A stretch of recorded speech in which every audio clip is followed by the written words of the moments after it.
네, 최근에 정치본색 시작하겠습니다. 윤석열 대통령 대국민 담화 기자회견에 대한 후폭풍이 이어지고 있는데요. 오늘 함께할 세 분의 이야기 들어보시죠. 김성환 시사평론가, 김한 한겨레 기자, 김민아 시사평론가 나와 있습니다. 안녕하세요. 네, 안녕하세요. 안녕하세요. 네. 일단 어제 꼼꼼히들 보셨을 테고 텍스트로도 다시 나왔고 이래서 다 보셨을 텐데 어떠셨어요? 저희가 보도한 내용을 모략이라고 하셔갖고 구체적으로 창원산단 관련된 의혹 제기는 다 모략이다. 얘기하면서 네, 모략이라는 네. 표현 썼거든요. 창원산단은 네. 모략이다. 네. 그 창원산단 같은 경우는 오픈으로 그렇게 다 진행한다. 네. 다 그렇게 오픈돼서 한다. 네. 이렇게 이야기를 다음 주 하던데. 한겨레 20일 기사를 보시면 창원산단이 어떻게 그려졌고 네. 어떤 단계를 거쳐서 명태균 씨가 얼만큼 개입했는지를 아니 근데 이미 오늘이 금요일이니까 네. 온라인에는 오늘부터 풀리는 거 아니에요? 네, 그냥 그렇죠. 이야기해봐요. 그럼 얘기를 해주세요. 이게 어제 마감 다 했잖아요. 예고편을 날리고 9월 달에 창원시가 네. 국토부가 9월 달에 공문을 뿌려요. 전국 지자체 산단할 사람들. 그래서 창원시가 응합니다. 그게 9월 15일이에요. 2022년 네, 네. 그래서 그때부터 부지를 알아보기 시작합니다. 근데 홍남표 시장이 처음에 그거를 너무 그랜드하게 가지 말고 창원대학교 뒤에 한 10만 평 정도만 해서 연구개발단지로 가자 이렇게 얘기를 한 거예요. 왜냐하면 이 경쟁이 치열할 텐데 우리가 막 100만 평, 200만 평 때려봐야 이거 안 되는 거 아니냐 이런 생각을 가졌던 것 같아요. 그래서 그게 창원산단 1단계 계획입니다. 퇴촌동 일대 10만 평 부지. 근데 10월 초에 경남지사가 박원순 경남지사가 직원조회에서 홍남표 시장을 박살냅니다. 야 무슨 국가 산단을 10만 평짜리를 하냐 그런 산단이 어디냐 100만 평 이상 가야 된다 산단은 이렇게 얘기를 합니다. 창원시가 부랴부랴 알아보기 시작합니다. 어디다 하면 좋을까. 그때 창원시 공식 기록으로 창원시 고위공무원들이 명태균 씨를 만난 게 공식 기록으로만 5번 있습니다. 그 기간에. 그래요? 근데 11월 9일 날 처음으로 만납니다. 그래서 그때가 언제냐 산단 부지를 그리고 있을 때예요. 그래서 저희가 이제 만난 창원시 공무원 말에 따르면 명태균이 그렸다. 명태균이 제안한 부지가 대산면이 들어갑니다. 그래서 2단계 계획이 만들어집니다. 창원시는 북면을 중심으로 해서 태촌동 북면까지가 이제 창원시가 생각했던 그림이었는데 거기에 75만 평 대산면이 들어갑니다. 이게 2단계로 창원시가 국토부에 실사단이 내려왔을 때 11월 23일 날 제출했던 제안서에 들어있는 입지 부지입니다. 그래서 국토부가 그 부지를 심사하고 갔어요. 네. 근데 관계기관 협의를 하는데 농림부가 박살을 냅니다. 창원시를. 야 여기 100% 농업보존구역이야. 여기는 안 되는 거야. 뭐 건덕지가 있어요. 우리가. 농지보전구역이구나. 네. 거기는. 야 이거를 여기를 왜 넣어갖고 왔어. 이렇게 된 거예요. 그 여기서 뭘 알 수 있습니까? 창원시는 그 땅의 용도를 체크조차 하지 않은 거예요. 말이 되나? 네. 근데 농지보전구역 무슨 자연녹지 보전구역 이런 것들은 이런 거 산단하면서 무조건 다 체크하게 돼. 그럼요. 당연히. 그리고 심지어 그 농림부 자료에 저희가 입수한 자료에 따르면 그걸 활자로 박아놨어요. 여기 농업보존구역 100%다. 그렇지. 그러니까 대산면 땅 전체가 그 100% 그림을 그린 데가 다 농업보존구역이었던 거예요. 근데 창원시가 그걸 확인 안 하고 국토부에 제출한 거죠. 그러니까 어떻게 되는 겁니까? 대산면을 빼야지 되는 거잖아요. 그렇지. 대산면을 최종적으로 빼는 협의도 명태균 씨랑 합니다. 대산면을 빼? 네. 그 대산을 빼고 그 대신 북면에 붙어 있는 동읍이라고 있거든요. 네. 동읍 지역을 넣는 것도 명태균 씨랑 협의를 합니다. 야. 그래서 국토부가 직권을 아니요. 하는 창원시가. 네. 그래서 최종적으로 3월 15일 날 윤석열 대통령 입으로 발표된 거 아닙니까? 윤석열 대통령이 발표한 자료를 만드는데 그 입지가 지금 북면 동읍 일대거든요. 그러니까 세 번의 부지 변경이 있는데 이 세 번의 부지 변경에 모두 명태균 씨가 관여했다. 이게 가지고 있는 의미는 뭐예요? 그러면 지자체가 명태균 씨라는 사인이잖아. 그리고 공식 직함도 본부장이라고 김영선 의원 본부장이라고 하고 다녀서 만났다라고 주장을 하지만 지역구 국회의원 본부장이랑 부지를 논의한다는 게 그리고 그 사람의 정체도 지금 정확하지 않은 상황에서 그게 말이 돼요? 저희가 물었어요. 창원시 그 당시에 넘버 3였죠. 넘버 3한테 이게 말이 안 되지 않냐. 지역에서 제일 큰 현안이고 엄청난 개발이 갈릴 수 있고 그게 제일 중요한 게 이제 처음 출발할 때 산단이 사실 돈이 될 때가 2번이에요. 그러니까 부지에 대한 개발 여부랑 거기 어떤 기업이 들어오느냐를 유치하느냐 요 2단계잖아요. 사실 간단하게 얘기하면. 근데 이 정보를 누군지도 모르는 사람한테 보고하고 지시받고 이게 말이 되냐 이렇게 물었어요. 그랬더니 말도 안 된다고 생각하시겠지만 자기 정말 몰랐다는 겁니다. 그럼 명태균이 누구라고 알았다는 그냥 거예요? 김영선 의원 보좌관이라고 생각했다는 겁니다. 그래서 말도 안 되는 소리 하지 마라. 과장이 나가서 누구를 만날 때도 네. 저 보좌관이 몇 급인지 다 검색해보고 그럼. 이게 맞아야 되는 건데 부시장이랑 국장이 직접 보고를 들어가는데 지시를 받으러 가는데 아 저 사람은 그냥 김영선 의원 보좌관이구나 이러고 지시를 받았다는 게 말이 되냐.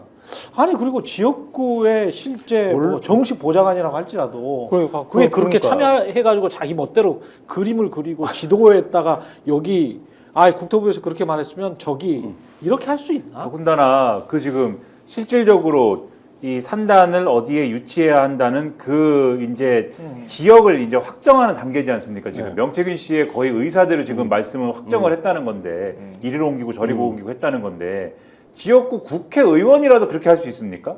그렇죠. 지역구 그러니까. 국회의원이 직접 와도 그 협의를 지역구 국회의원이랑 할 수 있어요. 이거는 중앙부처랑 해야 되는 거거든요. 아니 그리고 지역구 국회의원이 만약에 압력을 행사해서 또는 영향력을 행사해서 그렇게 했다면 물론 윤석열 씨 국어사전에 제가 문의를 해봐야 되겠습니다만 농단인지 개입인지는 그 농단에 가까운 거 아니에요? 그렇죠. 제 그러니까 상식으로는 농단인 것 같은데. 이거는 합리적으로 평론가 레벨에서 네. 레벨에서 추론을 할 때는 이 창원시에 있는 공무원들이 명태균 씨를 이거는 왕궁에서 오신 사신이다 이렇게 생각을 하고 요 협의를 해야 그래야지 이게 말이 되는 거거든요. 그리고 이런 일이 시작이 된 게 아까 말씀하신 게 2022년 11월 달이라는 거잖아요.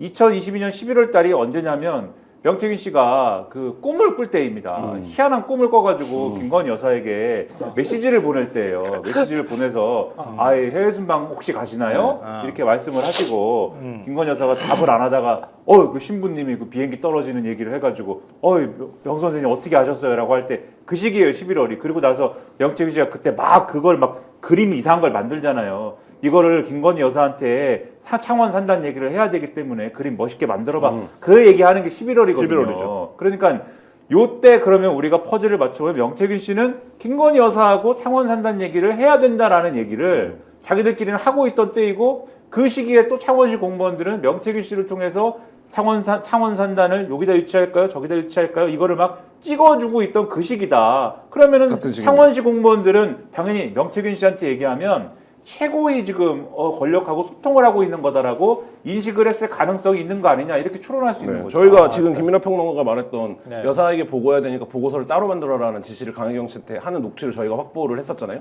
그래서 보도를 했었는데 그 시기가 11월 23일 날입니다.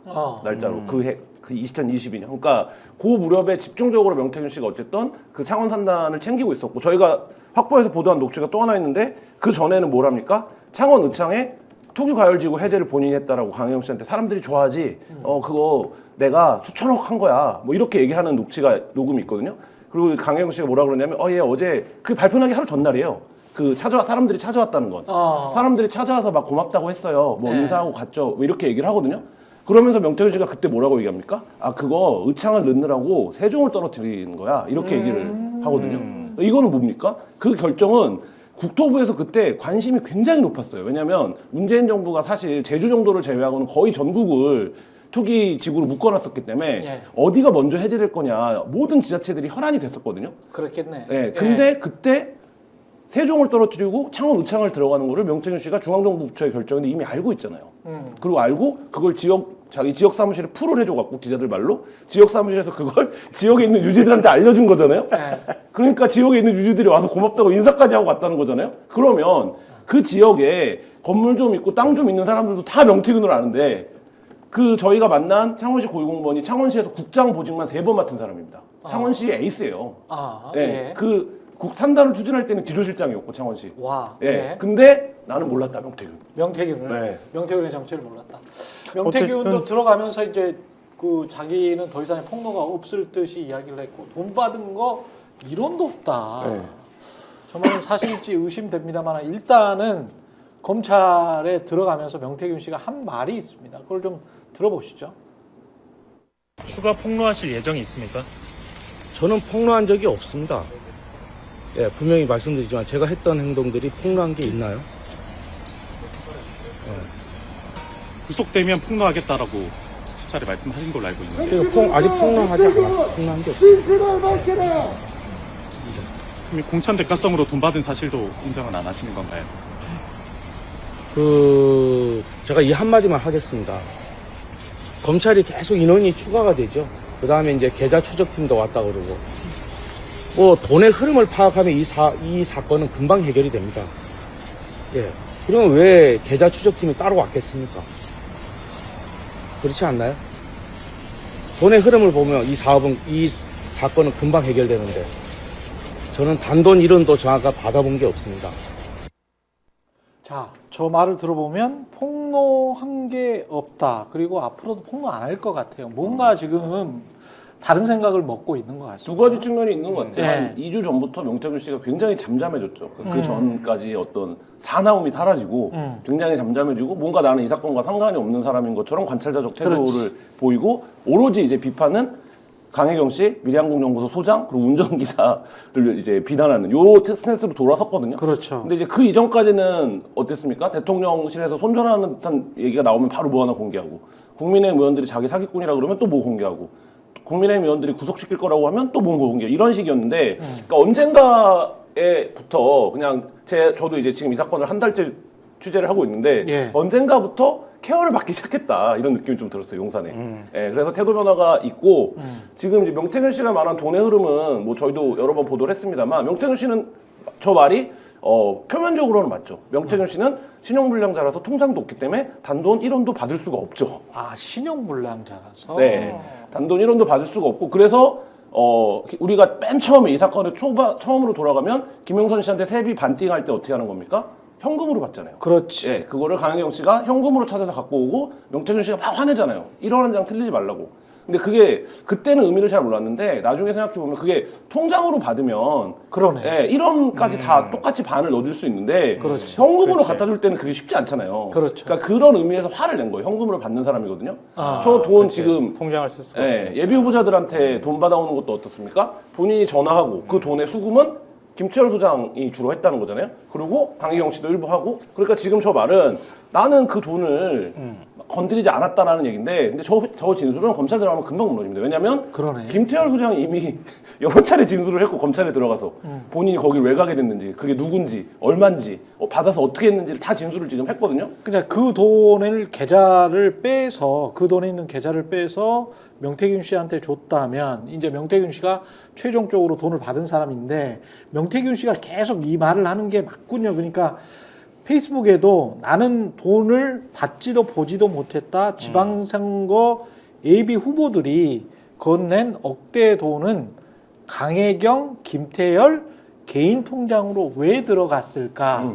이러면서 이제 강혜경과 김태열을 공격을 하고 있거든요. 그러니까 저게 이미 다 한 3주 전에 나왔던 기사들이에요. 그러니까 그러네. 지금 그 방어를 못 하고 있는 거고 네. 차라리 명태균 씨가 지금 약간 저는 논리적 판단이 둔해지기 시작했다고 생각하는데 차라리 예비 후보들한테 돈 받은 사실을 강혜경, 김태열한테 얘기할 게 아니라 그 김영선한테 준 거다 이렇게 갔으면 그건 그래도 얘기가 되거든요. 그러니까 김영선은 현직 국회의원이었으니까 그렇지.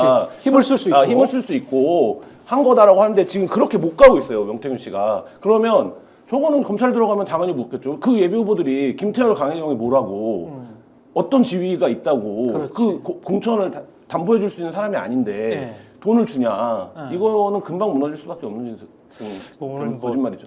노영희 변호사가 반박하는 입장을 내기도 했더라고요. 네. 그러니까 좀 의붓아버지를 얘기를 하면서 뭐 병원비로 돈을 갔다는 식으로 지금 페이스북에다가 썼잖아요. 그렇죠. 근데 그 부분에 대해서 모욕하지 마라. 뭐 이렇게 좀 반박하는 입장을 또 내기도 하고 그랬는데요. 예. 명태균 씨가 저는 약간 좀 명예투쟁을 한다고 생각했거든요. 네. 그러니까 자기 스스로가 얘기했던 것처럼 지역에서 아무도 알아주지 않는 사람 내가 중앙으로 갈 수 있도록 해준 게 뭐 그것도 일종의 이제 윤석열 대통령 부부가 은인이 될 수도 있겠죠. 근데 또 거꾸로 말하면 그렇게 함으로써 자기가 이제 힘을 과시하거나 아니면은 내가 뭔가 인생에서 굉장히 큰 걸 하고 있다고 하는 착각을 했을 수도 있는 거잖아요. 근데 그렇게 했는데 모욕을 당하니까 굉장히 화가 나가지고 자기 입장을 적극적으로 밝히고 있는 거다 이렇게 생각했는데 역시 검찰 앞에 서니까 사람이 좀 초라해지네요. 보니까 구속되기 싫어서 저러는지 네. 굉장히 불안해가지고 페이스북에 글도 희한하게 지금 계속 쓰고 그렇지. 있고 네. 뭐 거래를 했는지 안 했는지는 알 수는 없으나 지금 입장을 보면은 어찌됐든 잘 보여야 되겠다 이렇게 판단이 좀 선 것 같아요. 수준이 굉장히 낮은 사람인 거예요. 그러니까 오늘 최대의 명태균 씨가 넘어야 될 최대 예산은 구속 여부입니다. 그러니까 네, 맞아요. 구속이 되느냐 마느냐예요. 결국은 왜냐하면은 기소 여부나 이런 거는 결국 뭐 그 다음 문제인 거고 기소되느냐 마느냐는 그 뭐 검찰이 어떤 혐의로 기소를 하느냐 이거는 이제 그 다음 문제인 거잖아요. 그렇죠. 그리고 어떤 혐의로 기소가 되든 그 다음에 이제 문제는 재판 가서 이제 해결하면 되는 건데 그 네. 시간이 남은 거지 않습니까? 그렇죠. 재판에서 어떻게 싸울 거냐는. 네. 그런데 요거는 그렇게 해결하면 되는데 구속이 되면 이제 어떻게 할 수가 없잖아요. 그렇죠. 명태균 씨는. 그게 제일 싫어요 지금. 구속이 되느냐 마느냐고. 근데 요 문제에 있어서 근데 제가 볼 때는 명태균 씨가 아마 바라는 것은 윤석열 대통령과 김건희 여사 간의 관계를 어쨌든 그러니까 명태균 씨의 세계관에서는 요 관계를 잘 풀면 어쨌든 지금 뭐 창원지검장과의 어떤 뭐 그 뭐 인연도 있고 그렇죠. 이런 게 있으니까 네. 구속은 면할 수 있지 않을까 뭐 이런 계산이 있지 않을까 싶은데 이미 제가 볼 때는 그런 거는 물 건너 갔다는 생각도 들고. 근데 저 김소연 변호사가 그- 저렇게 등장하는 게 그 뭔가 좀 이상하지 않아요? 그리고 이제 네. 그 어제 윤석열 대통령이 이미 사건에 대한 규정을 해버렸잖아요. 명태균 씨하고의 인연이나 이런 것들은 별 문제 없는 것이다. 전화가 온 걸 난 받았을 뿐이다. 예. 그러니까 이 사건을 검찰 입장에서는 이게 결국은 김영선 이 의원하고 이 명태균 씨 간의 문제이다라고 정리하면 이제 끝나는 것이고 그렇게 정리하면 끝나는 거고 김영선 의원한테 사람들이 돈 이제 명태균 씨는 소위 쉽게 얘기하면 사기를 친 것이고 김영선 의원은 거기에 대해서 이제 이 돈 관리 잘못한 책임이 있는 것이고 왜냐하면 김영선 의원실에서 벌어진 일이니까 요거를 가지고 사기, 횡령 요렇게 잡아놓으면 그 윗선으로 올라가는 거는 끝나는 거거든요. 예. 그럼 요거를 지금 말씀하신 대로 변호를 하고 있는 사람이 누구냐? 김소연 변호사인데 그렇죠. 이 김소연 변호사라는 사람은 정치권 출신 아닙니까 또. 예. 그리고 이분이 오늘 하는 얘기가 저 출석해가지고 하는 얘기가 강혜경 씨를 또 정확하게 공격을 하잖아요. 강혜경 씨가 하는 주장이 명태균 씨가 한 여러 가지 얘기나 여러 가지 행동들이 윤석열 대통령과 김건희 여사와의 관계가 있기 때문에 하는 얘기다. 예. 즉 윗선으로 수사가 올라가야 된다라는 걸 뒷받침하는 얘기를 하는 건데 김소연 변호사가 이거 끊는 얘기를 하거든요. 강혜경 씨는 일종의 제2의 윤지호다. 그러니까 강혜경 씨가 다 거짓말하는 거다. 이 얘기를 하면서 요걸 끊는 얘기를 하기 때문에 제가 볼 때는 이 검찰의 어떤 스탠스는 명태균 씨 구속 여부가 중요한 게 아니라 윗선으로 올라가는 걸 끊는 거지 그렇지. 않습니까? 그렇지. 그래서 요걸 끊고 아. 그리고 요걸 끊는 수사의 어떤 컨트롤을 용이하게 하기 위해서라도 검찰의 어떤 이해관계 속에서는 명태균 씨 구속하는 게 필요하거든요. 제가 볼 때는 그래서 명태균 씨는 결국은 뭐 구속될 것이다. 제가 뭐 이게 담아나기는 어려운데 그런 쪽으로 갈 확률이 계속 높아지지 않겠는가? 또 구속하기는 좀 쉽지 않아 보이고요. 그러니까 우리가 게이트라고 제가 생각해. 열심히 얘기했는데 구속이 쉽지 않다. 아니 영장은 치려고 노력은 하겠지만 지금 만약에 구속을 시키면은 명태균의 기대가 사라지잖아요. 그럼 태도가 또 돌변할 사람이거든. 그러니까 오늘은 일단 간을 봐야 될 거 아니에요. 명태균 얘기를 듣고 그동안에 검찰이 여러 가지 자료를 수집하고 분석하는 작업을 했을 텐데 우리가 어디까지 수사하면 좋을지에 대해서 아주 머리가 복잡한 상황일 거 아니에요. 일단 불러다 놓고 명태균 얘기를 들어보고 간을 봐야지.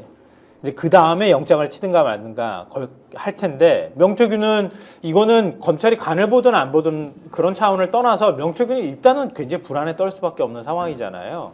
명태균의 태도 변화는 내가 생각할 땐 그래서 바뀐 거다. 근데 검찰은 명태균을 그동안에 함부로 건드리지 못했던 것처럼 오늘 그냥 확 치고 들어가기에는 아직까지는 준비가 덜 됐을 것 같다. 이게 내 생각이고요. 뭐 큰 차이는 없지만 조금 좀 다른 생각인데. 그러니까 몇 번 더 조사해봤다가 구속 여부를 결정한다. 그렇지. 조금 더 봐야지. 오늘 바로 치기에는 부담스러운 측면이 있을 것 같고. 우리가 그동안에 이제 대통령 부부하고 연결되는 일종의 게이트라고 본 거잖아요. 동아일보가 제일 먼저 게이트라는 표현을 사용하기도 했었는데 게이트를 쉽게 말하면 사이인간에 내가 빵 사줬니 안 사줬니 네가 지난번에 돈 10만 원 빌려줬는데 네가 중간에서 10만 원 먹었네 이런 관계로 지금 만들어버리고 있는 거다. 지난번에 압수수색 영장 칠 때도 김건희 여사 이름이나 뭐 이런 거 다 빼고 버리고 쳐버렸잖아요. 그런 것처럼 검찰은 그런 구도로 갈 수밖에 없는 거고 어제 기자회견에서 윤석열 대통령이 말했을 때도 저는 이거 창원산단도 마찬가지지만 일단 창원산단 얘기를 할 때도 거짓말 한 거잖아요. 왜냐하면 사전에 유출됐다는 논란은 사실이 아니다 이렇게 얘기했거든요. 사전에 유출이 된 거지 사실. 네, 된 거죠. 네, 그것도 거짓말한 거거든요. 근데 좀 이따 우리가 뭐 구체적으로 기자회견 내용에 대해서 얘기를 하겠지만 어찌됐든 대통령이 가이드라인을 준 거나 마찬가지이기 때문에 검찰은 아주 충실하게 거기다 맞추려고 할 것이다. 예. 이제는 시간이 이렇게 지나면서 조금만 시간 더 때우면은 이재명 대표 재판 얘기로 넘어가기 시작하면은 뭔가 전국의 분위기나 흐름이 전환될 것이다. 잠깐만 버티면 된다. 이런 판으로 지금 구상하고 있는 거 아닌가 그런 것 싶어요. 같아요. 그러니까 예. 명태균 씨가 받고 있는 혐의가 크게 보면 이제 세 가지인데 하나는 그 여론조사 부분이 있습니다. 이 여론조사가 만약에 위법이다라고 하면 이게 어떻게 되냐면 윤석열 대통령한테 바로 가는 거거든요. 그러니까 뭐 사전에 여론조사를 공짜로 납품받고 사후에 공천권으로 줬다. 이게 이제 첫 번째 사건의 얼개. 근데 여기까지 가면 창원지는 굉장히 골치 아파지겠죠. 이러면 이제 얘기한 대로 대통령하고 바로 연결이 되는 거기 때문에. 그래서 지금 명태균 씨가 방어하고 있는 건 이 공천 뒷돈과 관련된 부분이에요. 이거 내 거 아니다. 내가 받은 것도 아니고 뭐 이렇게 가는 거예요. 그리고 본인 되게 낮추는 거예요. 나 그럴 수 있는 힘이 없는 사람이다. 그러니까 이걸 내가 돈도 안 받았는데 내가 왜 해주냐. 근데 요거는 정치자금법 관련이거든요. 그건 말씀하신 대로 김민하 평론가 얘기한 대로 김영선 의원과 명태균 씨 그리고 그 창원에 있는 사무실 안에서 정리를 검찰이 할 수 있죠. 그러니까 요것만 떼서 정리를 저 한다면. 윗꼬리만 그냥 그렇죠. 떼내버리면 돼. 끝나는 네. 사건이죠. 네. 요거는 아까 말씀하셨듯이 명태균 씨가 본인이 돈을 안 받았다라고 주장할 수 있지만 돈을 쓰고 다녔잖아요. 그렇죠. 그리고 미래항공연구소에 카드를 썼지 않습니까? 네.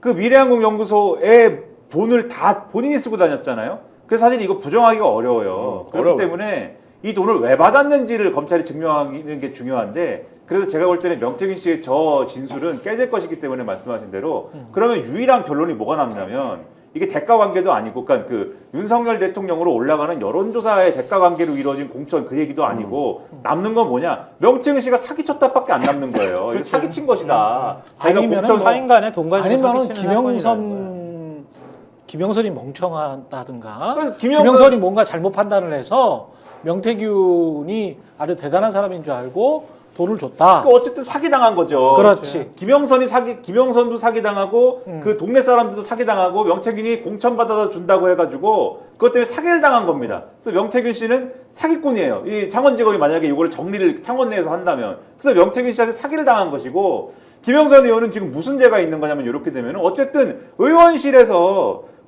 이 의원실에서 돈 관리를 제대로 못한 거지 않습니까? 이상한 사람한테 돈을 준 거잖아요, 지금. 요거는 회계 기록이 있기 때문에 부정할 수가 없지 않습니까? 요거는 죄거든요, 요거. 그러면은 요거는 강혜경 씨가 다 해먹었다고 얘기를 하는 거지 지금. 그렇죠. 근데 이 강혜경 씨는 예를 들면은 요거에 관해서 실무적인 거를 했기 때문에 강혜경 씨도 지금 자기가 만약에 요것과 관련해서 잘못한 게 있으면은 뭐 책임지겠다고 말하지 않습니까? 근데 요거는 정도의 문제인 것이고 결국은 이 김영선 의원이 무슨 의도로 했는지를 규명해야 되는데 윤석열 대통령과의 무슨 대가 관계를 구성해가지고 요거를 얘기를 하게 되면은 그건 큰일이 되지만 그게 아니라 명태균 씨한테 속아 넘어가가지고 요걸 이렇게 떼줬다라고 하면은 요건 어쨌든 사기를 당한 거지만 적어도 의원실에서의 돈 관리의 문제에 있어서는 횡령이나 이런 게 성립을 하는 거죠. 그걸로 들어가는 거죠, 김영선 의원은. 요렇게 정리를 하면은 창원지검 입장에서는 가장 깔끔한 그림이 지금 되는 겁니다. 이게 대하소설인 줄 알았더니 동화를 만들어 놓고 있는데 보니까 그래서 사실은 어제 윤석열 대통령이 되게 멍청하게 기자회견을 했다고 생각하지만 몇 번을 걸쳐서 그 하나하나 문구를 뜯어보니까 책임에서 비껴가게 다 장치를 만들어 놨구나 이런 생각을 하게 돼요. 여론조사 같은 경우에도 잠깐만요. 거기 넘어가기 전에 기자회견 넘어가기 전에 지금 11시 4분으로 MBC 뉴스에서 하나 또 녹취가 공개된 게 있습니다. 네, 저도 받았는데요. 예. 내용이 뭐냐면 명태균 씨가 지인과 대화를 하는 건데 지인이 이렇게 얘기합니다. 지금 당선인이 아예 진짜 완전히 광화문 그쪽으로 이전을 할 모양인가 보네 이렇게 얘기를 하니까 명태균 씨가 매우 답답해하며 아유 내가 뭐라 하되 경호고 나버리고 내가 거기 가면 뒤진다고 김건희 여사한테 잘 본인이 그렇게 얘기했다는 거예요. 내가 거기 가면 뒤진다고 했는데 본인 같으면 뒤진다고 하면 가나 이렇게 얘기해. 이게 뭐냐면 그렇지. 청와대에 들어가면 안 좋다. 죽는다 이 얘기를 한 거죠. 그러니까 주술적인 이야기를 한 네. 겁니다. 내가 김건희 사모 안준뱅이라고 눈 좋은 끌어올릴 사주라고 내가 뭐라 했는지 알아요? 김건희 본인이 영부인 사주가 들어앉았고 그 밑에 대통령 사주가 안 들어왔다 아직. 이렇게 얘기를 하면서 예. 그래서 내가 근데 두 번째는 3월 9일이라서 당선된다고 내가 그랬다. 왜 그러냐면 꼽히기 전에는 윤석열이가 당선이 되고 꼽히면 이재명이를 이길 수 없다고 뭐 김 여사한테 자기가 얘기를 했다라고 주장을 하면서 내가 그랬다. 그 청와대 뒷산에 백악산은 좌로 대가리가 꺾여 있고 북한산은 오른쪽으로 꺾여 있다 보니까 그 자리가 안 좋다라고 얘기를 하면서 자기가 김종인 위원장 사무실에서 보니까 거기가 15층이라 산 중턱에 있는 청와대가 딱 잘 보이던데 이렇게 얘기를 하는 녹취를 이제 민주당이 공개를 했습니다. 아 이게 어디까지 이게- 개입을 한 거야? 그러니까는 이게 이런 의문이 풀리는 게 무슨 예. 행사나 회의는 청와대에서 하지 않습니까? 그렇죠. 근데 왜 옮겼냐? 그리고 왜 죽어라고 그 청와대 원래는 이제 청와대에서 계속 청와대를 용산으로 옮기지 않았으면은 네. 거기에 청와대 내에 있는 관저에서 주무셨어야 되는데 그렇죠. 이거를 어떻게든 아크로비스타에서 계속 계시다가 단 하루도 청와대 내에서 주무시질 않았잖아요. 일과 업무와 무슨 외빈 접대 이런 거 청와대에서 하는데 그렇죠. 이 의문이 사실은 이런 녹취를 통해서 좀 풀리는 거죠. 자고 싶지 않다라는 게 이유였구나. 사실은 그 이전에 조금 우리가 그런 추측도 하긴 했었잖아요. 그렇지. 그런 거 아니야? 근데 요거는 농담 수준에서의 반농담으로 했던 근데 얘기였는데 우리는 천공이나 천공인 건진인 줄 알았죠. 알았잖아. 그렇죠. 천공이나 건진인 줄 알았는데 명태균이라는 진짜 마법사들이 결국 마법사들이 마법을 부린 게 맞다. 마법사 성공이나 삼국지인가? 건진이 했는지 안 했는지 모르는 거예요. 아, 지금 그러니까 한 명태균의 녹취가 드러나는 거죠. 세 명이 동시에 그런 이야기를 할 수도 있어. 저 마법사 네. 길드에서 공식 입장일 왜냐면요, 수도 있습니다. 점을 보시는 분들은 아마 김건희 여사도 이제 비슷한 행태를 보인다는 이야기를 들었는데 이건 루머입니다. 팩트는 아니니까. 근데 이제 제가 전원에서 들은 바로는 여러 군데 전화를 한다는 거예요. 예. 심지어는 무슨 그 점 보는데 1600 이런 거 있잖아요. 이런 것도 여러 군데에다 전화를 해가지고 여러 군데 사람들한테 이게 맞냐, 저게 맞냐. 다른 데서는 이렇게 이야기하는데 이러면서 재차 확인을 한다는 거야. 그러니까 여러 사람이 이야기를 했을 수는 있어. 뭐 스포츠지를 한 여러 개를 구독하시나? 일간 운세 뭐 이런 거 있죠. 일간 운세 같은 거 있잖아요. 예전에 아, 버스에 근데 참- 붙어 있었는데 내 목소리를 들으려고 하면 큰 화를 당할 것이야 이런. 네. 그렇지. 지금 진짜- 저 기자회견으로 들어가 보겠습니다. 그 기자회견 들어가기 전에 잠시 기자회견과 관련해서 그냥 한 하루도 아니고 반나절 정도 그 한국갤럽도 명확하게 그 이야기를 했습니다. 그러니까 우리가 조사하고 있을 때 그 오전에 네. 대통령의 기자회견이 있었다.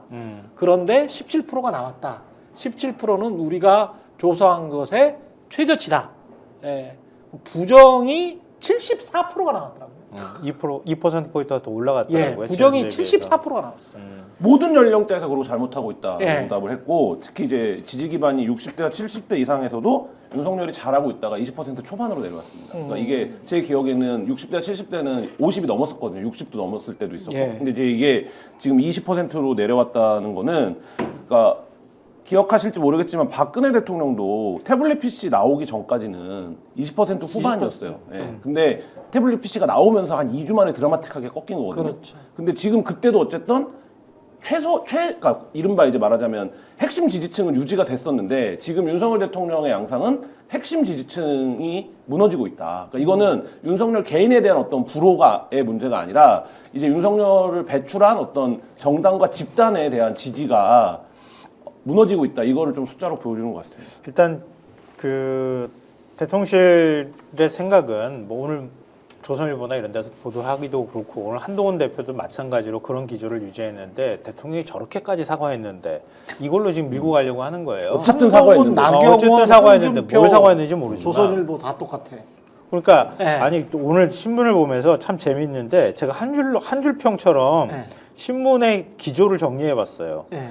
조선일보는 사과했으니 앞으로 어떻게 바뀌는지 지켜보겠다. 그게 제가 정리한 한 줄 평이었어요. 중앙일보는 억지 사과했지만 어찌됐든 사과는 했으니 조금 더 지켜보겠다. 이게 중앙일보 기조고요. 동아일보는 고개 숙이며 시작했지만 달라진 건 없었다. 경향신문은 고개만 숙인 회견 마지막 기회에 걷어찼다. 한겨레 제2의 개사과 이제 더 이상 기대가 없다. 이게 한겨레 신문 제가 네. 지금 한 줄로 정리한 거예요. 오늘 네. 사설이나 사설 내용에 들어가 있는 거거든요. 그리고 칼럼이나 네. 이런 데도 들어가 있는 건데 그러니까 조선일보가 딱 코드를 딱 맞춰놓은 거예요 지금. 그러니까 어찌됐든 사과했어. 그래도 저렇게 거만하고 건덜건덜하는 대통령은 보수에서 다 인정하는 거잖아요. 네. 그랬던 대통령이 말도 안 되는 모양으로 하여튼 희한하게 사과를 하긴 했지만 그래도 허리를 굽혔다. 이게 처음으로 허리 굽혔다. 이걸 강조하는 거 아니에요? 그렇게 했으니까 야, 이 정도까지 됐으면 우리가 보수가 한 번쯤은 다시 봐줄만 하지 않겠어? 그리고 또 앞으로 지켜볼 수 있잖아 라고 하는 기대를 좀 심어주는 게 일단 목표고 예. 아까 얘기 나왔던 것처럼 그 사이에 이재명 대표 재판 선고 2개나 했으니까 그거 버텨보자. 보면서 얼마든지 분위기 반전시킬 수 있다 이렇게 하는 거고요. 그래서 아까 제가 여론조사 얘기를 꺼내다가 지금 얘기가 이렇게 멈춰버렸는데 어제 여론조사 할 때 윤석열 대통령이 딱 얘기하는 거 보면서 제일 먼저 이렇게 귀에 팍 꽂혔던 게 뭐냐면은 윤 대통령은 자기가 조작을 시킨 적 없다고 딱 말했어요. 그 길게 말한 것도 아니야. 여론조사과 관련해서 명태균 씨 부분에 대해서는 자기가 표현한 게 어떻게 돼 있냐면은요. 잠깐만요. 예. 아, 명 씨한테 무슨 여론조사를 해달라고 한 적 없다. 그렇지. 여론조사가 잘 나와서 조작할 이유도 없었다. 이렇게 얘기를 했어요. 예.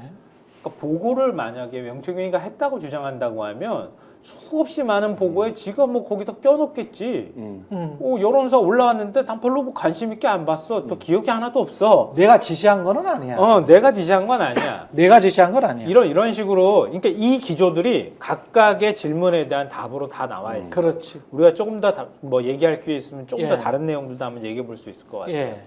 오늘 그 말씀하신 조선일보의 스탠스에 대해서 한마디 더 드리자면은 심지어 조금 말씀하셨지만 중앙일보, 동아일보하고도 달라요 오늘 조선일보는. 아, 그래요? 네, 중앙일보, 동아일보는 그래도 쭉 넘기면 물론 이제 톤의 차이는 있지만 윤석열 대통령 기자회견에서 비판적입니다.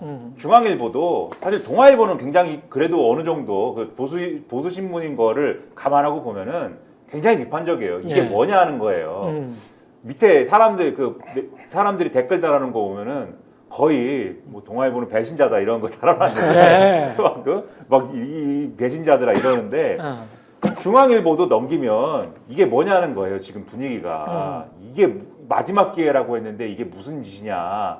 조선일보는 편집인이 직접 오늘 그 칼럼 또 썼는데 양상원. 예, 그래도 노력했지 않느냐. 사과를 그래도 하셨다 대통령이.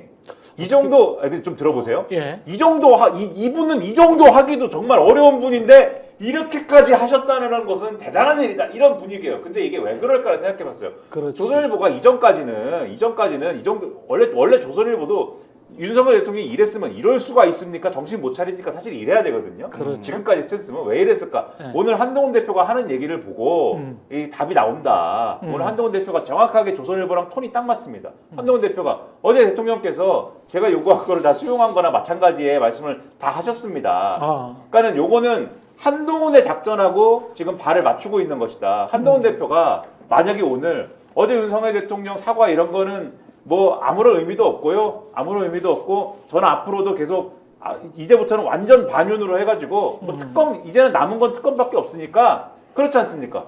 어제 윤석열 대통령이 저렇게 얘기하면 남은 거는 그치. 계속 한동훈 대표 입장에서 계속 이제 윤석열 대통령을 밀으려면은 특검밖에 없는 거잖아요. 이제 특검으로 가야 됩니다밖에 없는 거잖아요. 근데 그렇게는 절대 못 가니까 그러면 결국 남은 선택지는 윤석열 대통령이 그래도 사과한 걸 평가합니다. 이거밖에 없는 거지 않습니까? 한동훈이 이 얘기를 해야 되니까 조선일보가 그 판을 깔아준 거예요, 오늘은. 그래서 조선일보만 치는 이유가 거기에 있다. 그런데 지금 갤럽 여론조사를 해보니까 17% 나오죠? 이 기자회견한 거 반영되죠? 이 전 국민이 다 봤는데 제가 볼 때는 보수 유권자들도 이거 보고서는 질려버렸을 거예요, 아마. 이게 뭐냐, 지금. 아무도 이거에 대해서 윤석열 대통령이 그래도 사과했다라고 지금 조선일보를 보고서 감동하지 않아요. 네. 조선일보가 다시 한번 말씀드리지만 조선일보가 제 생각에는 보수 유권자들 감동하라고 지금 지면을 꾸민 게 아니에요.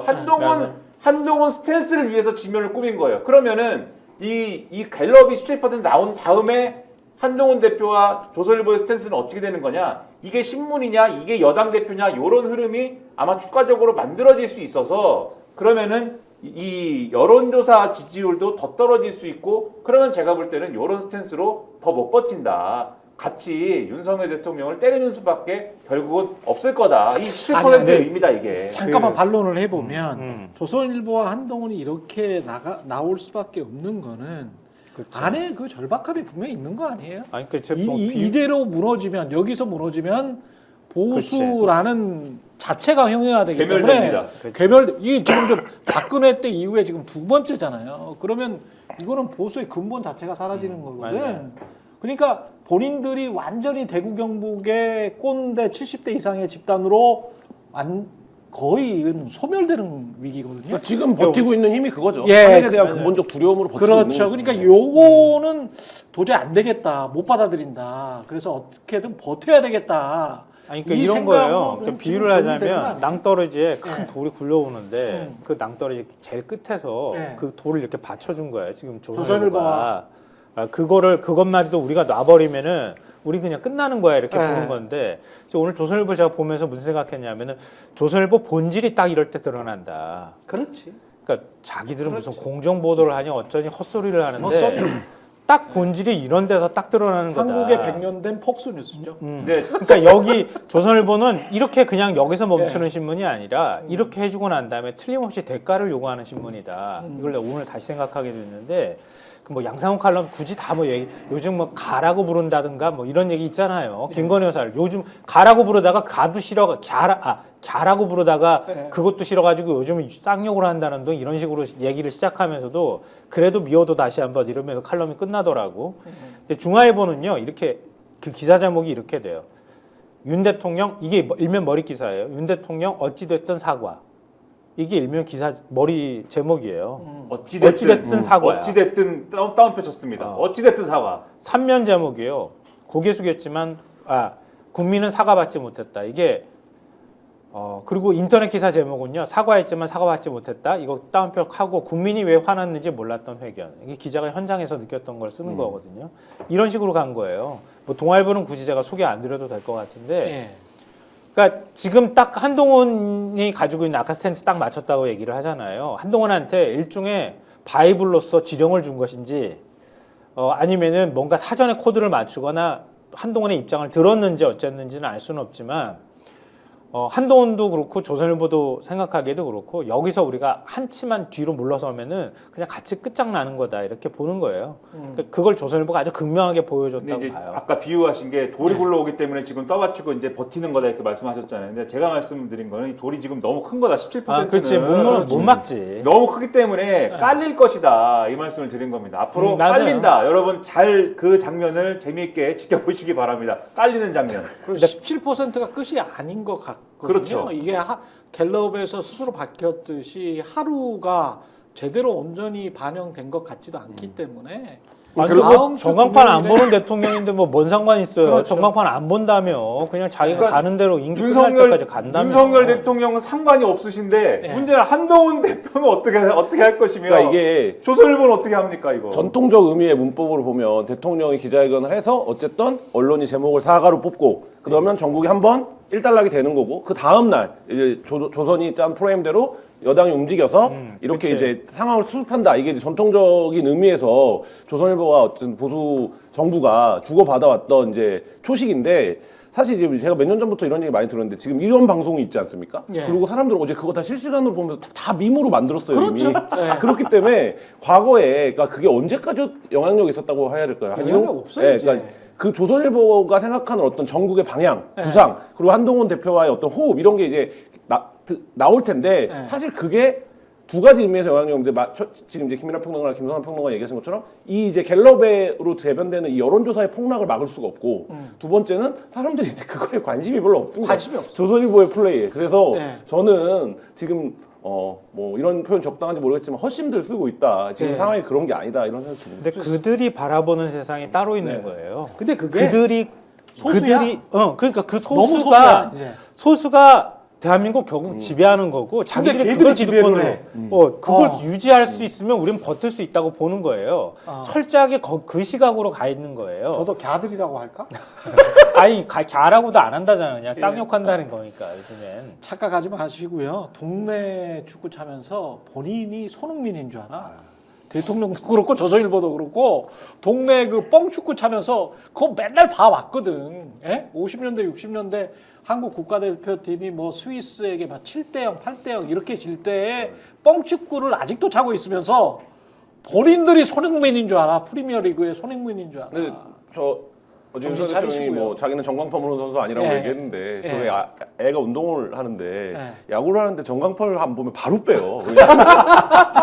네, 그 바로 빼죠. 아니, 그 생각했어요, 네, 저도. 감독이 사인 내는 것만 못 봐도 빼는데 그렇지. 그 전광판이 어디에 있습니까? 아니, 축구 선수가 자기가 1점을 이기는지 지는지를 안 보고 뛰면 뭐 어떡하지 하는 거야. 시간이 몇 분 남았는지도 봐야 되고 그렇죠. 예, 하는데 전광판을 안 보고 난 뛰기만 한다 이러면 바로 빼죠. 그거는 그라운드에 못 들어갑니다. 네. 잠시 광고 보고 30초 후에 다시 돌아오겠습니다. 아니 왜 아직도 3년간 같은 통신사 인터넷 계속 쓰고 계세요? 인터넷 가입 시 48만원 유심 경종 시 추가 혜택이 주어집니다. 인터넷 비교원 통해 인터넷 가입하고 지인에게 홍보해주세요. 지금 네이버에 인터넷 비교원 검색 후 3초만에 감동 행복 비교해보세요.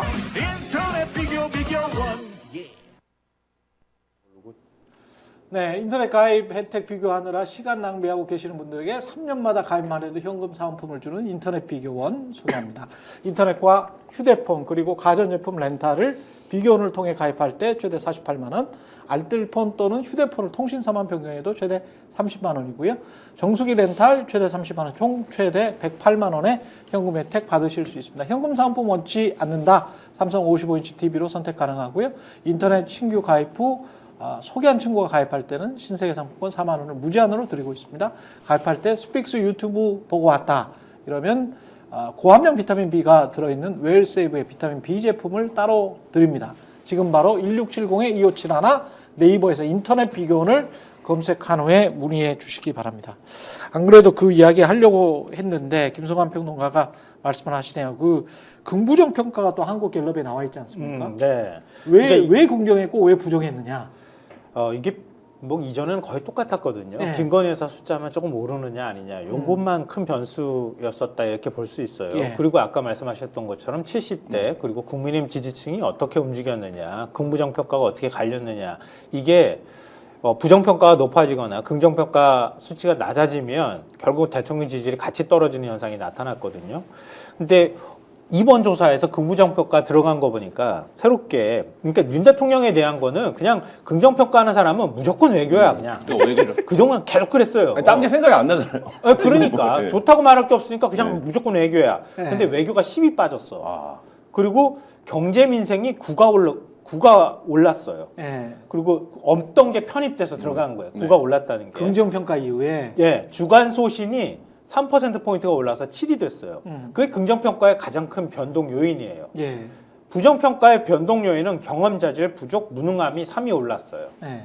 그러면 이게 기자회견 할 때 일부 응답자들이 응답했다는 얘기예요. 일부 겹친 거거든요. 그러니까 부정평가, 우리는 부정평가만 계속 보고 있는데 기자회견에서 실망한 사람들이 부정평가가 다 이번에 반영이 안 됐기 때문에 다음번 조사하면 더 많이 빠질 것이다 이렇게 봤지만, 지금 윤석열 대통령에 대해서 긍정평가한 사람들은 거꾸로 기자회견을 보고 더 똘똘 뭉치는 현상이 나타나고 있다.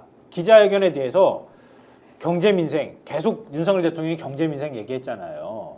그러니까 그게 헛말이지만, 그리고 주간소신, 어제 막 이러면서 기자회견하고 이렇게 했던 부분들이 제가 볼 땐 마지막 막판에 하루치 기자회견 할 때 조사 들어갔었던 사람들이 적극적으로 응답했을 가능성이 있다.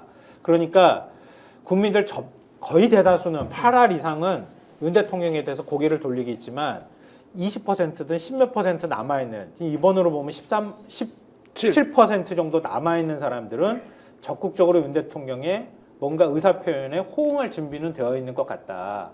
그러니까 하방 경직성이 어느 정도 생길 수 있겠다. 이번 기자회견을 지나고 난 다음에 그걸 이제, 보여주는 숫자인 것 같아. 그 말씀도 맞고, 근데 이제 그런 이제 하나의 현상이라는 게 또 하나의 이유만으로 생기는 건 아니잖아요. 맞아요. 여러 이유가 있을 수가 있잖아요. 맞아요. 그래서 요 생각을 저도 하면서 또 다른 생각도 들었는데, 어.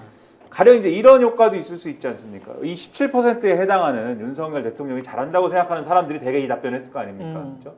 이분들 중에 사실은 지금 이런 사태가 됐는데도 윤석열 대통령을 지금 긍정평가한다는 건 어떤 상황에서도 긍정평가 하시는 분들이잖아요. 그렇죠. 거의. 그렇죠. 그렇다고 하면은 사실 뭐가 긍정적이냐라고 물었을 때는 뭘 답해도 상관은 없거든요, 이분들은. 그렇죠. 뭐라고 답해도 상관이 없는데, 그렇기 때문에 아까 말씀하신 것처럼 평소에 외교 안보라고 답하고 이래 왔던 건데 최근에 내가 외교 안보를 잘한다고 해야 되나 뭐 이런 생각을 하게 만드는 일이 있었을 수도 있어요. 그렇지. 가령 아. 우크라이나에다가 자꾸 뭐를 무기를 준다니까. 네, 자꾸 들이미시는데 네. 그거를 잘한다고 해야 되나? 이제 이런 불안감도 일부는 요 17% 중에 일부는 생각할 수도 있다. 아, 그래서 충분히. 그걸 답하기보다는 뭐 다른 거 예를 들면은 좀 더 좀 뭐랄까 소신이 있잖아. 그래도 예. 뭐 이런 걸로 좀 옮겨가 볼까? 예. 이렇게 생각하시는 분도 있을 수 있고 또 그래도 뭐 요즘에 저기 뭐 그래도 11월, 12월에 조금 경제가 괜찮아진다는 뭐 주장을 하던데 그쪽으로 좀 올라가 볼까? 뭐 이런 사람도 있을 수도 있고. 그러니까 여기서의 슬픔은 만약에 이런 사람들도 있었다면 네. 윤석열 대통령이 손을 대면 이제 마이너스의 손이 되는 부분도 혹시 있었을 수도 있어서 네. 그런 것도 한번 지켜볼 필요가 있지 않을까라는 생각도 같이 했다 저는. 이거 이 맞는 통계 말씀이세요. 관련해서 제가 그래도 약간 공부를 했으니까 요 말씀만 드릴게요. 일단 확인해야 될 게 긍정평가자는 167명밖에 없습니다. 긍정평가 이유를 대는 사람의 긍정평가자가 167명이고 부정평가자는 739명이에요. 그 안에서 이제 퍼센티지를 정하는 게 좀 다르다. 그리고 이제 부정평가 이유가 김건희 여사 문제가 19%로 가장 높았는데 나머지 뭐 9%, 7% 이유들 보지 않습니까? 경제, 민생, 물가 이거 빼놓고는 소통 미흡, 전반적으로 잘못한다, 경험 자질 부족, 독단적이다, 뭐 부정부패 비리 이런 것들은요 다 퉁쳐놓고 김건희 문제라고 보면 돼요. 그거는 예. 지난주보다 2%포인트가 올랐어요. 이게 김건희 문제라고 보면 됩니다. 왜냐하면 이렇게 이제 한국갤럽이 왜 이런 식으로 아마 주간 평가를 해서 그런지는 모르겠습니다만은 원래 통계에서 여론조사를 할 때는 미시의 원칙이 있어요. 그러니까 mutually exclusive, collectively exhaustiv라고 해가지고 각 문항이 서로 간에 배척을 해야 돼요. 그러니까 정치, 그렇지. 경제, 국방, 외교 뭐 이런 식으로 서로 간에 배척을 해야 되거든요. 근데 김건희 여사 문제는 굉장히 함축적인 거죠. 그렇죠. 여기에는 부정부패도 있고요. 독단적이고 일방적인 것도 있고요. 그 다음에 뭐 진실하지 않은 것도 있고요. 다 있어요. 신뢰 부족도 있고. 근데 그게 다 세분화해가지고 밑에로 더 있거든요. 이거는 뭔 말이냐면 미시의 원칙이 정확히 들어가지가 않은 지금 어떤 통계 방법론인데 자기 보고 형식일 겁니다. 그렇죠. 그래서. 예. 그래서 이제 이거를 다 저 같은 방식으로 아마 다시 분석을 해보면 이거는 김건희와 윤석열 자체에 대한 문제다. 근데 굉장히 또 예. 재밌는 게 여론조사 얘기를 이렇게 길게 해야 될지 예. 모르겠는데요. 대구 경북이 지난주에 18이잖아요. 그렇죠. 긍정평가가 이번에 23이 나왔어요. 근데 부울경이 지난주에도 대구 경북보다 높았거든요. 긍정평가가. 이번에도 대구 경북이 23인데 부울경이 28이에요. 이거는 민주당이든 한 번쯤 다른 데서도 분석을 해볼 필요가 있겠다. PK 경우에는 보통 이렇게까지 숫자가 나오지는 않거든요. 그렇죠. 그러니까 지금 서울이 17, 인천, 경기 14, 대전, 세종, 충청이 18이 나왔는데 이게 좀 여론사가 튀는 경향이 나타날 수도 있거든요. 근데 부울경이 계속 TK보다 높게 나타난다고 하는 거는 부울경의 여론을 한번 면밀히 들여다볼 필요가 있겠다 이런 생각이 들고요. 부울경의 여론. 네. 근데 대구 경북이 18에서 23으로 올랐단 말이에요. 근데 지난주보다 대통령 긍정평가는 더 떨어지고 떨어졌어. 있잖아요. 근데 보면 저 국민의힘 지지자들은 지난주에 44, 44였거든요. 똑같았어요. 긍부정이. 근데 이번에 국민의힘 지지자들이 47, 44예요. 그러니까 부정평가가 더 높아요. 그러면 TK든 이런 데서 부정평가하는 사람들도 늘어났어야 자연스러운 흐름이란 그렇지. 말이에요. 네. 근데 그렇지 않다는 거예요, 지금. 그리고 70대 이상이 긍정평가가 34, 그리고 부정이 50이거든요. 그러니까 이 상관관계, 그러니까 뭐 인구 분포든 여러 가지 것들을 다 같이 고려해서 좀 아주 세밀하게 들여다봐야 할 필요가 있겠지만 PK하고 TK 여론이 왜 이렇게 엇갈리는 디커플링이 나타나고 있는지, 그리고 국민의힘 전반적인 지지자들의 평가는 이렇게 나빠지고 있는 경향을 보이고 있는데 왜 TK는 또 올라가고 있는 건지, 뭐 이런 것들의 관계들을 한 번쯤 들여다볼 이게 필요는 있어 보여요. 매주 하는 이런 식의 이제 여론조사 통계가 사실은 그래서 이 매주 주간의 차이에 이제 집중하기보다는 장기 추세를 계속 보는 게 필요하다는 것인데 사실 TK 영남 보수하고 윤석열 대통령 사이의 디커플링 얘기는 사실 이제 9월서부터 해가지고 계속 나온 얘기거든요. 예. 심지어 제가 본 게 이제 지지난주 토요일 날 이 조선일보의 일면 제목이 윤석열 대통령하고 보수의 디커플링이 시작됐다. 그냥 제목이 이거였습니다. 네. 그게 이제 지금 20이 나올 때 그렇게 그렇죠. 요 이제 이 여론조사 수치를 가지고 쓴 기사 제목이었거든요. 근데 이런 보수에서 일어나는 일을 제일 잘하는 이 조선일보 같은 신문이 요 숫자 하나 가지고 사실은 자기네 얼굴에 침 뱉는 그런 기사 썼겠습니까? 동네 분위기 다 알고선 쓰는 거잖아요.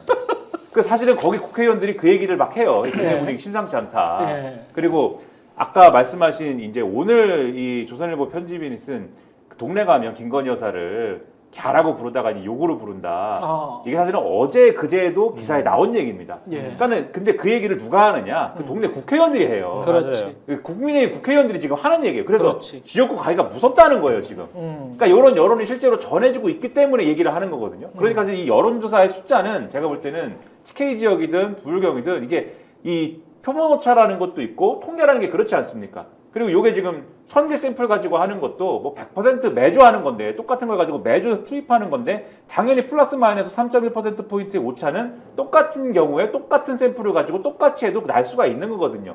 그걸 유념해서 보는 건데 실제 근데 그건 정량평가지만 정성평가를 해보더라도 일종의 윤석열 대통령과의 디커플링 그러니까 영남 지역에 있는 보수적 유권자들도 윤석열 대통령이 아주 잘못됐다라고 하는 거는 여러 가지 기준을 놓고 봐도 다 증명이 지금 되고 있는 상황이기 때문에 이 난리가 나는 것이고 그 추세가 지금 계속 앞으로도 이어질 거다라고 하는 거는 요 통계적으로도 확인이 될 것이다 이렇게 보는 겁니다. 그리고 미국이랑도 완전히 좀 다른 양상인 것 같은 게 왜냐하면 미국 같은 경우는 이제 계층적으로 백인 남성 노동자 고졸이하의 노동자층이 트럼프의 지지를 많이 했잖아요. 근데 이제 윤석열과 김건희 씨 부부의 지금까지의 양태, 행태를 종합해 보면 지역 정서를 빨아들일 수 있는 어떤 폼이 안 나요.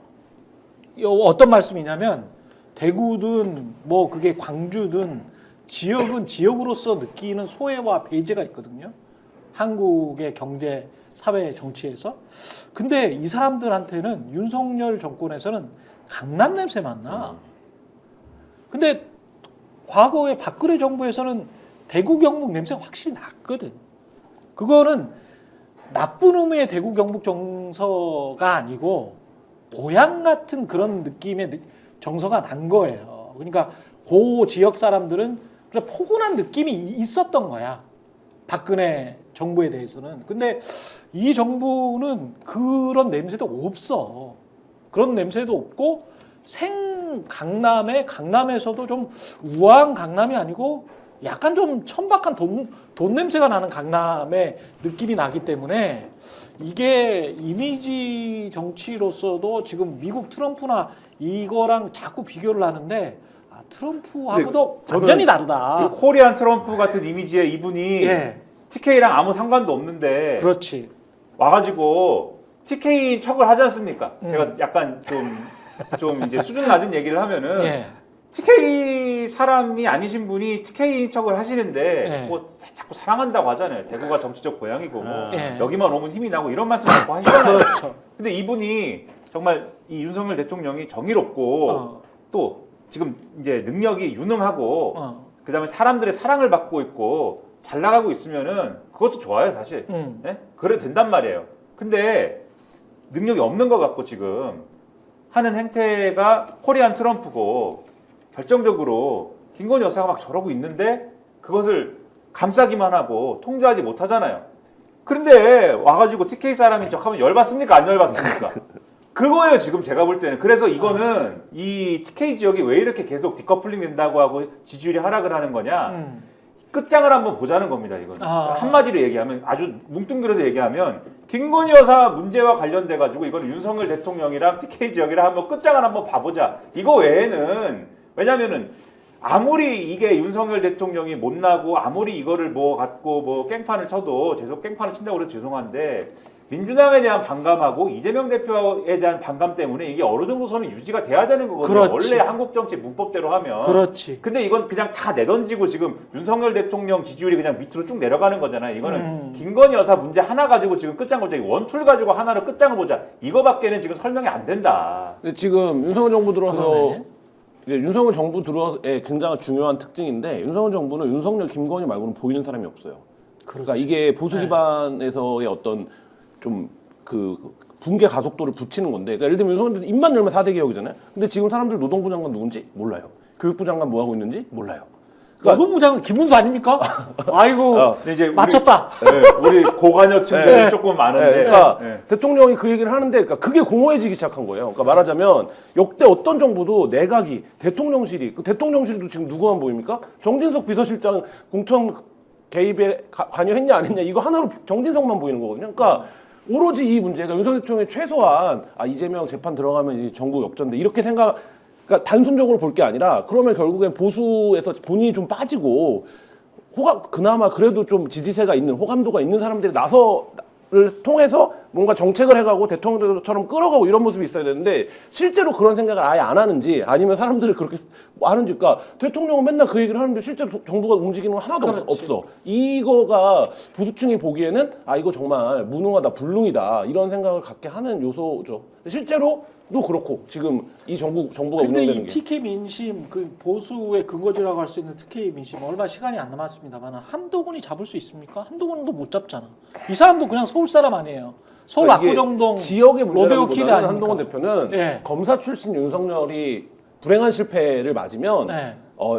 누가 보더라도 한동훈 대표는 지금 윤석열과 싸운다고 하더라도 검사 출신 똑같은 그렇지. 그거 아닙니까? 오히려 그거에 더 열화 버전인 거 아닙니까? 윤석열 그 대통령보다 부하였던 거 아닙니까? 쉽게 얘기하면. 그렇죠. 그렇기 때문에 윤석열 대통령이 그 미래를 맞으면 정치인 한동훈의 미래도 사실 차별화가 안 될 것 이제 같아. 당분간 차별화가 안 중간에 돼. 이제 네. 그게 맞는 말씀이고 한동훈 대표가 그런 미래를 맞이할 거라고 저는 보는데, 다만 지금 현 상태를 말씀드리면 아까 제가 뭐라고 말씀드렸냐면 윤석열 대통령이 유능하다는 평가를 받고 국민들의 사랑을 받으면 이 사람 출신이 뭐 서울이든 뭐 어디 미국이든 그건 상관없어요. 그거 와가지고 저는 TK 사랑합니다 하면은 그건 괜찮은 거예요. 그렇지. 근데 한동훈 대표가 적어도 보수 진영에서는 아직까지는 보수 진영에서는 그래도 한동훈이 뭐 얘기하되 이게 있는 거잖아요. 그래서 아직까지는 TK에서는 그렇게 감정이 나쁘진 않을 거다. 그러나 앞으로 한번 두고 보십시오. 어떻게 되는지. 그러니까 지금 앞으로 전국을 흔들 거는요. 김건희 여사 녹취가 나오거나 김건희 여사가 직접 관련성이 있다고 하는 게 터지거나 윤석열 대통령이 녹취 나오거나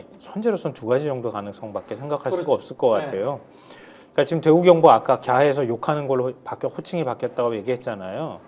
그러니까 대구 경북은 우리가 확실하게 미뤄졌고 우리가 만든 정권인데 저 따위로 하는 거야. 더군다나 김건희라는 사람이 자기가 뭐라고 뭐 하는 인간이가 뭐 이렇게 생각하는 거 아니에요? 그러니까 김건희란 변수를 빼버리면 대구 경북은 다시 복원력이 생길 가능성이 있다는 걸 보여주는 거예요. 그러니까 대통령실이 당분간 이번에 이제 에이펙 정상회의 나갈 때 그때 김건희 여사 동반 안 하겠다 이렇게 밝혔잖아요. 근데 그것도 하나의 같은 맥락으로 이해할 수 있다. 그러니까 당분간 한 달이든 두 달이든 또 깜짝하면서 사라져가지고 얼굴 안 드러나면 다른 변수들이 들어가지 않는 한 지지율이 다시 좀 어느 정도 회복될 가능성도 있다. 좀 나쁘게 보면 별로 좋은 시나리오는 저는 개인적으로 아니라고 보지만 나머지 다수의 국민이 너무 고통받는 상황이니까요. 근데 그럴 가능성을 보여주는 거라고 봅니다. 근데 어제 기자회견 기자회견 대국민들만 다 보셨지만 그렇게 관리되지 않습니다. 그러니까 정치는 머릿속으로 계산하는 대로 안 되잖아요. 본인 제가 자체가 생각하는 대로 안 되는 리스크이기 때문에 거니까. 본인 자체가 리스크인 거를 증명한 기자회견이었다. 저는 어제 기자회견 달린 댓글 중에 제일 재밌었던 게 그거였습니다. 사랑은 아무나 하나 윤석열만 하지. 사랑을 아무나 딱 한마디만 제가 덧붙이면 그 기자회견을 잘해야 된다고 모든 보수 진영의 모든 사람, 심지어 친윤계까지 무조건 잘못했다고 하시고 무조건 고개 숙이시고 무조건 저자세로 가십시오라고 모두가 조언하고 모두가 거의 애원하다시피 매달렸습니다. 대통령한테. 그게 몇 분 갔습니까? 모두 발언할 때 그 고개 숙이는 거 딱 그 순간까지만 가고 나머지는 난리였지 않습니까? 그렇죠. 보수 진영 전체가 달려들어서 얘기해도 효력은 그 정도밖에 가지 않는 것이 바로 우리가 아는 윤석열 대통령이다. 이렇게만 말씀드리겠습니다. 체력도 좀 키웠으면 좋겠어요. 앉아서 2시간 20분 이야기하는데 그리고 일부러 이거를 칸막이를 이렇게 해놨잖아요. 그분의 버릇이 이제 쩍벌이지 않습니까? 분명히 쩍벌하고 편안하게 앉아 계셨을 텐데. 이렇게 한 거 보면 이렇게 예. 한 거 보면 답이 나오죠. 이렇게 했으니까 다리는 아니 뭐 어떻겠습니까? 검찰에서 기자실에 있었던 사람들, 검찰 기자들 이야기 들어보면 정말 흉측한 그런 흉측한 모습으로 뻥 뚫린 회의실에서 그렇게 다리 쩍쩍 벌리시면서 슬리퍼 신고 기자들이랑 이야기하셨던 모습들을 떠올리는 기자들이 굉장히 많습니다. 예. 똑같은 모습, 반말 찍찍해가며 품위가 없고 TK 분들도 찍은 TK 분들도 우리가 부끄럽다야 이렇게 느껴버리면 끝나는 거예요. 지금 그렇게 느끼는 거죠. 그러니까 최인의 정치본색 여기까지 하겠습니다. 김성환 시사평론가, 김한한결의 기자, 김민아 시사평론가와 함께했습니다. 다음 주에 뵙겠습니다. 고맙습니다. 스픽스는 말하는 언론입니다. 대세는 유튜브, 그중에서 스픽스. 좋아요, 댓글, 구독, 알림 설정. 여러분이 저희를 사랑해 주시고 우리가 여러분을 사랑하는 4가지 방법입니다.